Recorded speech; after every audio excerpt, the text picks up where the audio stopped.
Al-kaifiyatul masnunatu lil ghusli, cara yang disunnahkan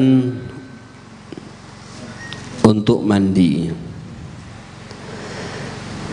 cara yang sunnah untuk mandi atau cara mandi yang sunnah.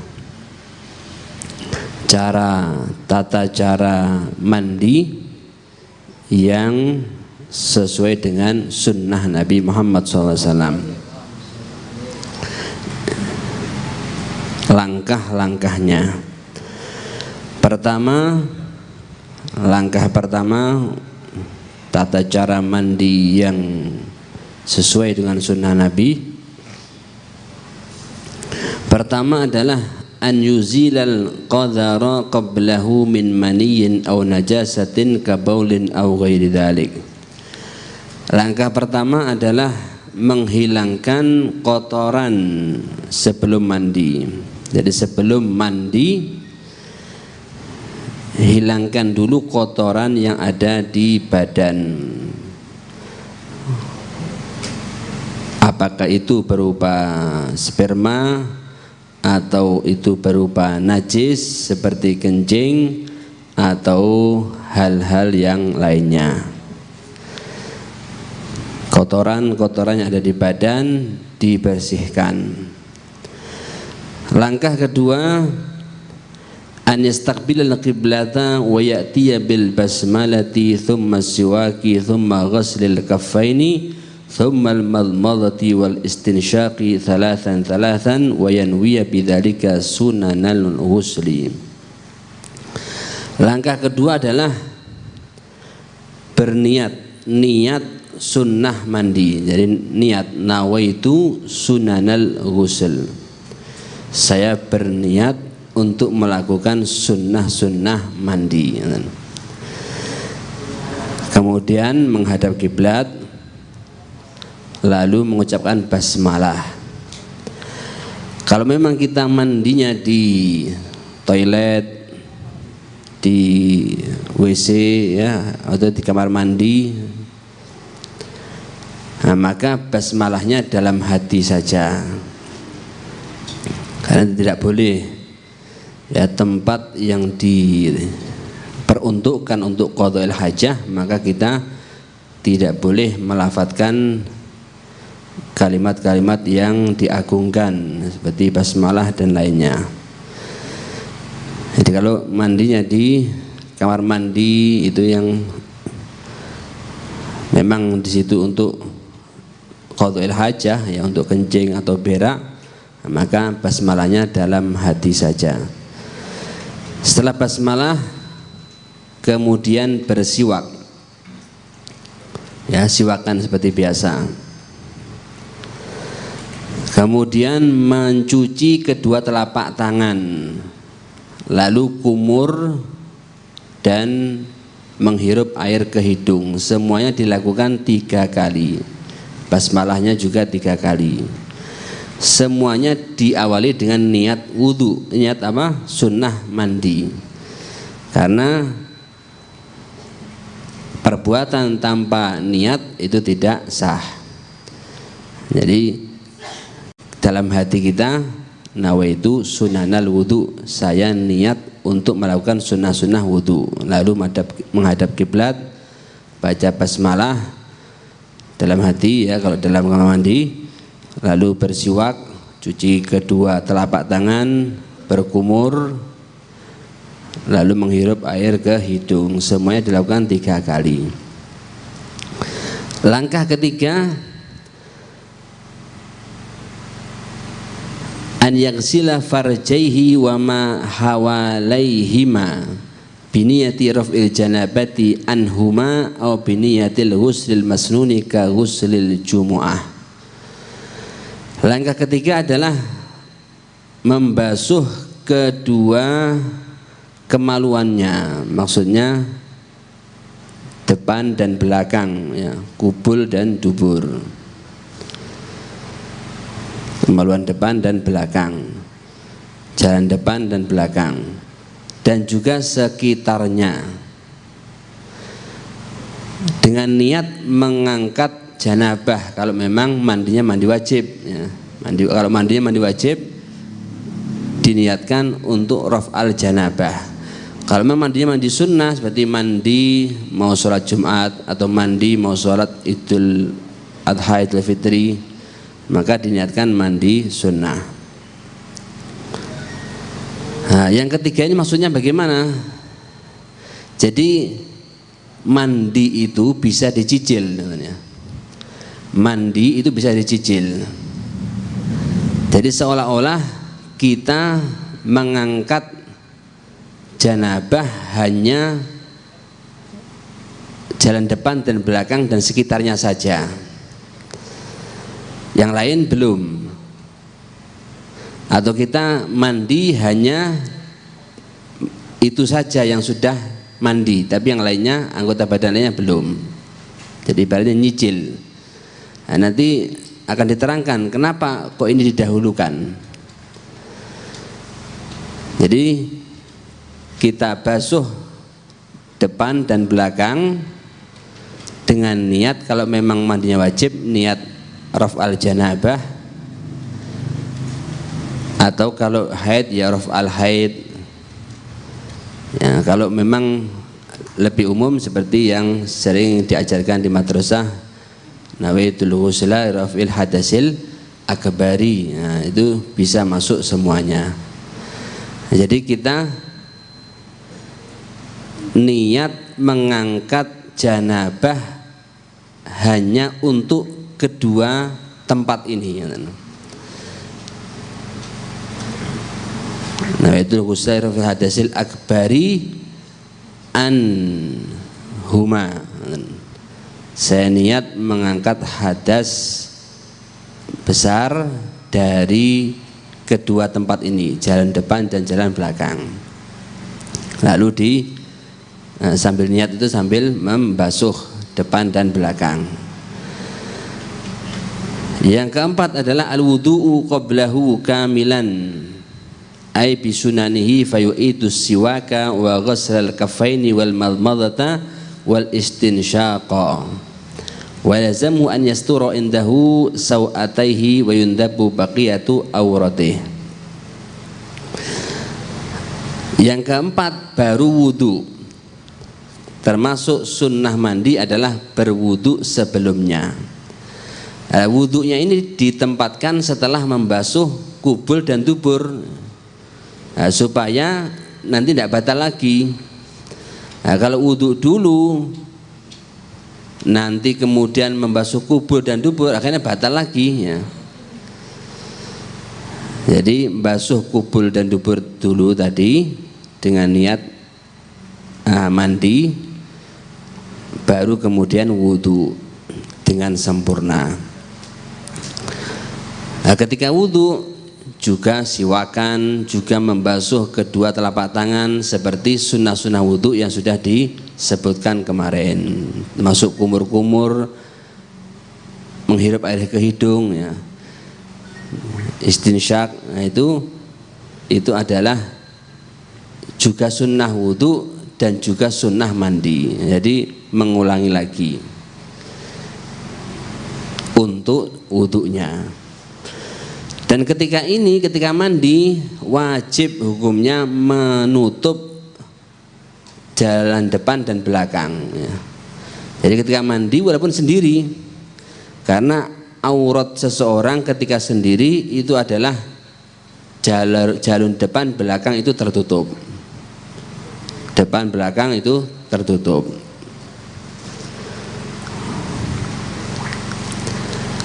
Dan disunahkan menutup aurat yang lain. Jadi kalau jalur depan dan belakang wajib ya, walaupun sendiri wajib ditutup. Kalau aurat yang lain ya sisanya itu sunnah ditutup ya. Jadi pakai sarung atau pakai jari ya, itu sunnah walaupun sendiri ya. Niat wudhunya kalau memang dia batal ya raf'al janabah, nawaitul wudu'a li raf'il hadasil asghari ya. Itu kalau wudunya batal. Kalau wudunya tidak batal, ya nawaitul wudu'a li sunnatil ghusl. Saya niat wudu untuk sunnah mandi. Jadi kalau posisi dia ketika mandi itu memang batal wudunya, maka niat wudunya seperti biasa untuk mengangkat hadas kecil. Tetapi kalau dia masih punya wudu, belum batal wudunya, maka tetap disunahkan wudu, tapi niatnya yang berbeda, yaitu niatnya wudu untuk sunnah mandi. Kama qala sahibu Safatiz Zubat wa sunnatul ghusli nawali akbara jurrida an dittin wa illal asghara. Langkah yang kelima. Langkah yang kelima baru menuangkan air. Yufidul ma'a ala ra'sihi wa yanwi inda awalihi an baqiyatil badan raf'al janabati awil ghuslal masnun. Baru yang kelima ini menuangkan, mengucurkan air ke kepalanya. Nah, ketika ini niat mandi untuk sisa badan. Jadi kan tadi yang sudah kebasuh kan jalur depan, jalur belakang. Berarti kan sudah. Nah, sekarang niat lagi. Nawaitul husla raf'il hadasil akbari an baqiyatil badan, dari sisa badan yang belum terbasuh. Nah, maka ketika ini dia tidak perlu lagi membasuh jalur depan dan belakang karena tadi sudah terbasuh. Nah, sehingga nantinya wudunya tidak batal. Jadi kepalanya ya diawali dari kepala. Kepala diguyur dengan bersamaan dengan niat. Nawaitul ghusla raf'il hadasil akbari, diguyur kepalanya. Nah, kemudian langkah yang keenam adalah yata'ahadul ma'atif, memperhatikan lipatan-lipatan badan. Seperti ketiak ya, seperti ini bawahnya dagu ya, ketiak atau belakang telinga, kemudian perut ya kalau gemuk orangnya, dan lipatan-lipatan badan yang lainnya. Ini diperhatikan siku gitu ya, lutut, belakang lutut. Banyak lipatan-lipatan itu lebih diperhatikan karena rawan tidak terbasuh ya. Yang ketujuh, langkahnya adalah yufidul ma'a ala ma aqbala min syikkil aymani thumma ma adbara minhu thumma ma aqbala min syikkil aysari thumma ma adbara minhu. Langkah yang ketujuh adalah mengucurkan air bagian kanan depan, mengucurkan air ke bagian kanan dari badannya ini, sisi depannya ya. Baru kemudian sisi belakangnya. Jadi diguyur depannya, diguyur 3 kali, belakang 3 kali, kemudian bagian kiri, sisi depannya, sisi belakangnya. Berarti kan sudah selesai. Sudah selesai.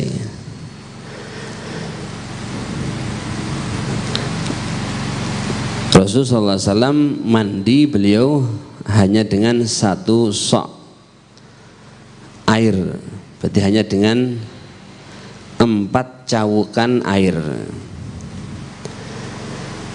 Jadi sebetulnya mandi tidak banyak air pun bisa ya.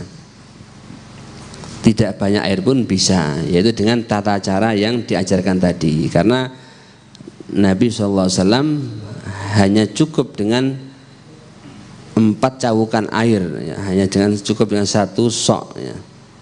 Berarti kalau cibuk ya berarti hanya mungkin 2 cibuk ya, 2 gayung sudah cukup untuk mandi. Itu tadi langkah-langkahnya ya. Berarti ada 7 langkah. Pertama, menghilangkan kotoran dulu, diteliti badannya ada kotoran apa tidak. Nah, lalu kemudian yang kedua, niat sunnah mandi setelah dibarengi dengan menghadap kiblat, basmalah, siwak, mencuci kedua tangan, telapak tangan, kumur, menghirup air ke hidung. Langkah ketiga, niat mandi hanya untuk kubul dan dubur, jauh depan dan belakang. Keempat, baru wudhu yang sempurna seperti biasa, seperti wudhu untuk sholat. Dan jangan lupa ketika mandi tetap menutup aurat ya, minimal kubul dan dubur. Nah, kemudian langkah kelima, menuangkan air ke kepala. Diniati mandi besar, atau kalau untuk mandi sunnah ya mandi sunnah, untuk mandi Jumat dan semacamnya. Keenam, lipatan-lipatan itu dibasuh, diperhatikan. Yang ketujuh, menuangkan air ke bagian kanan badan, diawali sisi depan baru sisi belakang, lalu bagian kiri, sisi depan, sisi belakang. Selesai itu mandi. Mas'alatun mal illatu fi taqdimi ghuslil farji bi niyati raf'il janabati awil ghuslil masnuni anhuma. Ada pertanyaan, apa sebab mendahulukan membasuh kemaluan jalur depan dan belakang dengan niat mengangkat janabah untuk yang wajib atau niat mandi sunnah? Nah, kenapa kok dicicil berarti ya? Kenapa mandinya kok dicicil dulu, kubul dubur dulu? Jawabannya, likai la yahtaja ila ghuslihima wa masihima athna ghuslihi fayantaqidha wudhu'uhu fayajibu alaihi an yatawadda'a ba'dal ghusli. Tujuannya adalah supaya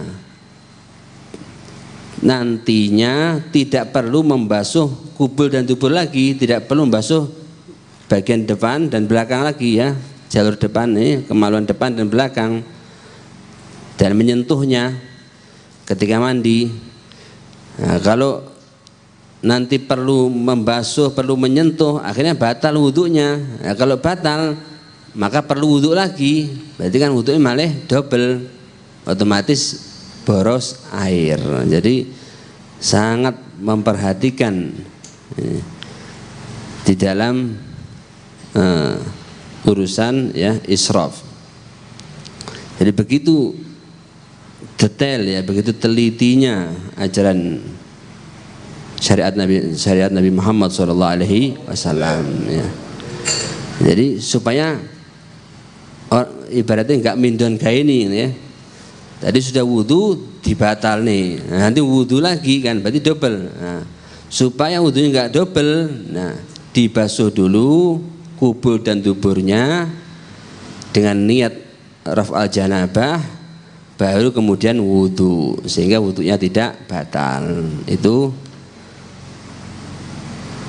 jawaban dari soal yang pertama. Yang kedua, mas'alatun hal yantarijul hadasul asgharu tahtal ghusli amla.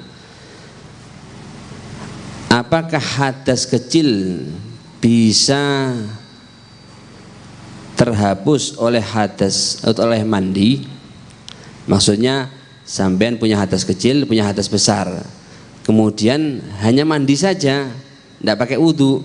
Nah, apakah itu hadas kecilnya sudah terangkat dengan mandi saja? Apakah juga perlu wudhu lagi, wudhu juga? Jadi sampean punya hadas kecil, punya hadas besar. Nah, kemudian panjenengan hanya mandi saja, tidak wudhu. Nah, apakah itu sudah cukup? Mandi itu sudah cukup untuk dua hadas, hadas kecil dan besar? Jawabannya adalah al-hadasul azharu yandariju wa yartafi'u walau lam yanbihi idza ghatasala ghuslan wajiban ka ghuslil janabah wa lam yantaqid wudu'uhu athna al-ghusli wa la yandariju wa la yartafi'u al-hadatsul azharu idza ghatasala ghuslan masnunan fala budda an yatawadda'a qabla ghusli aw ba'dahu aw fi athna'ih ma'a mulahadhatit tartib. Jawabannya adalah hadas kecil bisa terangkat oleh mandi wajib, dengan catatan ketika mandi tidak melakukan hal yang membatalkan wudhu seperti menyentuh kemaluan tadi. Tetapi hadas kecil tidak bisa terangkat oleh mandi yang sunnah. Nah, jadi dilihat dulu mandinya mandi apa. Kalau mandi wajib, maka hadas kecil pun ikut terangkat walaupun tidak diniatkan. Tapi kalau kalau mandi sunnah, berarti mandi Jum'ah, maka hadas kecil tidak terangkat. Jadi harus wudhu juga.